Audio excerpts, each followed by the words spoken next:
One of the many services offered at BMI is the custom fabrication of a 12-foot pallet. Over the last year, our team was tasked with improving this pallet manufacturing process. These are the materials used in the fabrication of the pallets. When the workers run out, they have to call in a worker from a different department to come in and reload these materials. The material handling side of this system was the main focus for our design on increasing the efficiency of this process. Our design is simple: a conveyor system with both a conveyor inside as well as outside to be able to hold one reload of materials on each.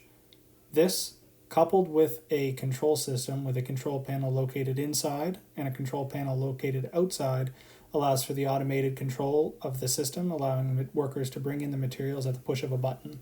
This is a video demonstration of how the system functions. Worker will place the pallet on the first position and press the button, and it'll advance forward.